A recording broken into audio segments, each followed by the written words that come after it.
प्यारे भाइयों और बहनों, मैंने हिंदू धर्म का त्याग कर दिया है और मैं महान बुद्ध और उनके धम्म को गले लगा रहा हूं, जो ज्ञान, समानता, सदाचार और करुणा पर आधारित है। सुनो मेरे भाइयों और बहनों, मैं अब हिंदू नहीं हूं और अछूत भी नहीं हूं। मैं एक मुक्त मानव हूं, एक आजाद इंसान जो इस हानिकारक समाज व्यवस्था का गुलाम नहीं। और इसलिए मेरे भाइयों और बहनों, मैं ये प्रतिज्ञा करता हूं कि मैं अपना शेष जीवन धम्म का प्रचार करने और बुद्ध के प्रकाश को फैलाने में लगाऊंगा। और अब मेरे भाइयों और बहनों, जो बुद्ध द्वारा दिखाए गए प्रकाश की तरफ मेरे साथ अनुसरण करना चाहें, वो खड़े होकर शरण त्रय दोहराएं और मेरे साथ शपथ लें।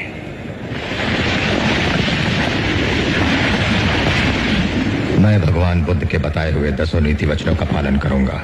मैं भगवान बुद्ध के बताए हुए 10 नीति वचनों का पालन करूंगा। मैं सारे पशुओं के साथ करुणा का व्यवहार करूंगा। मैं सारे पशुओं के साथ करुणा का व्यवहार करूंगा। मैं सारे मनुष्यों को एक समान समझूंगा। मैं सारे मनुष्यों को एक समान समझूंगा। मैं गौतम बुद्ध के धम्म का स्वीकार करूंगा और अपना पुराना धर्म छोड़ दूंगा, जो मनुष्य जाति की प्रगति में बाधक है और जो मनुष्य को घृणा की नजर से देखता है। मैं गौतम बुद्ध के धम्म का स्वीकार करूंगा और अपना पुराना धर्म छोड़ दूंगा, जो मनुष्य जाति की प्रगति में बाधक है और जो मनुष्य को घृणा की नजर से देखता है। इसके साथ मेरा नया जन्म होगा। इसके साथ मेरा नया जन्म होगा। मैं ना तो हिंदू देवताओं की पूजा करूंगा और ना ही हिंदू कर्मकांडों का पालन।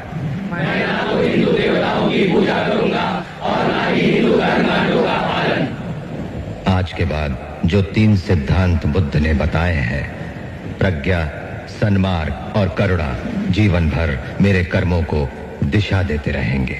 आज के बाद जो 3 सिद्धांत बुद्ध ने बताए हैं, प्रज्ञा, सन्मार्ग और करुणा, जीवन भर मेरे कर्मों को दिशा देते रहेंगे। हमारा देश कैसा है? वैसा ही जैसा आप छोड़ के गए थे। यानी कि हम अभी भी अंग्रेजों के गुलाम हैं? नहीं, अंग्रेजों से तो हमें 1947 में ही आजादी मिल गई थी। अच्छा, तो अब तो हमारे अपने लोग देश चलाते होंगे ना? हाँ, तब तो देश काफी आगे बढ़ गया होगा। जब हमारे अपने लोग देश चला रहे हैं तो गरीबी और भ्रष्टाचार का तो नाम ही नहीं होगा। सबको बराबर हक दिया जाता होगा, किसानों और मजदूरों का अच्छा ध्यान रखा जाता होगा ना? नहीं, ऐसा तो कुछ नहीं है। तो कैसा है बताना मुझे। कैसे हमारे अपने नेता, हमारे आजाद भारत के नेता, 100 साल हो गए मुझे गए हुए, बताना। हमारे अपने नेता वो तो अपनी जेबें भरने में लगे हुए हैं। आने वाली 7 पीढ़ियों को नहीं बल्कि 700 पीढ़ियों को ना कमा कर खाना पड़े, उस चीज के इंतजाम में लगे हुए हैं। तो तुम लोग क्या कर रहे हो और हमारे देश का युवा क्या कर रहा है? हम लोग तो इंस्टाग्राम पर रील्स देखने में बिजी हैं। यानी कि हमारी कुर्बानी का देश के लोगों पर कोई असर नहीं पड़ा। देश के लोगों में कोई देशभक्ति नहीं, कोई देश प्रेम नहीं। नहीं, ऐसा नहीं है। आपके लिए और देश के लिए बहुत प्रेम है भारत के लोगों के दिलों में। हर 15 अगस्त और 26 जनवरी को तिरंगा फहराते हैं, पूरे जोश के साथ भारत माता की जय बोलते हैं और आपकी डीपी भी लगाते हैं। और भारत और पाकिस्तान के क्रिकेट मैच के दौरान तो हमारी देशभक्ति पीक पर होती है। तुम इसे देशभक्ति समझते हो? तो फिर क्या है देशभक्ति? अगर तुम्हारी देशभक्ति समाज को सुधारने में, गरीबों को अच्छी शिक्षा या बराबर का हक नहीं दिलाती तो कोई काम की नहीं है तुम्हारी देशभक्ति। भ्रष्ट नेताओं और सरकार के खिलाफ आवाज उठाओ, लोगों को एकजुट करो। लेकिन अगर हमने सरकार के खिलाफ आवाज उठाई या नेताओं से सवाल पूछे तो हमें एंटी नेशनलिस्ट कहा जाएगा या हमें गद्दार करार दे दिया जाएगा। तो डरता है। 23 साल का था मैं जब अंग्रेजों ने मुझे फांसी पर चढ़ा दिया। मुझे तो आतंकवादी कहा गया था। अगर अब नहीं जागे तो ये देश सोता रहेगा। ये सरकारें, ये नेता देश को बेच खाएंगे। इस भ्रष्ट सरकारी तंत्र से लड़ो। देश को क्रांति की जरूरत है। क्रांति यानी कि हमें हथियार उठाने होंगे, बंदूकें उठाने होंगे जैसे आपने उठाई।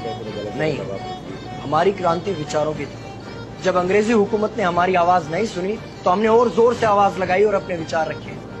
और क्रांति केवल सत्ता को बदलने तक सीमित नहीं है, बल्कि इस भ्रष्ट अन्यायी तंत्र को जड़ से उखाड़ कर फेंकना है। पर ये होगा कैसे? अपने आसपास से शुरुआत करो। जो भी तुम्हें भ्रष्ट नजर आए उसके खिलाफ आवाज उठाओ, एक्शन लो। तुम्हारे टैक्स का पैसा नेताओं की जेब में जा रहा है, हिसाब मांगो। अपने वोट का सही इस्तेमाल करो, लोगों को जागरूक करो, इस देश को आजाद करवाओ। इंकलाब जिंदाबाद, इंकलाब जिंदाबाद।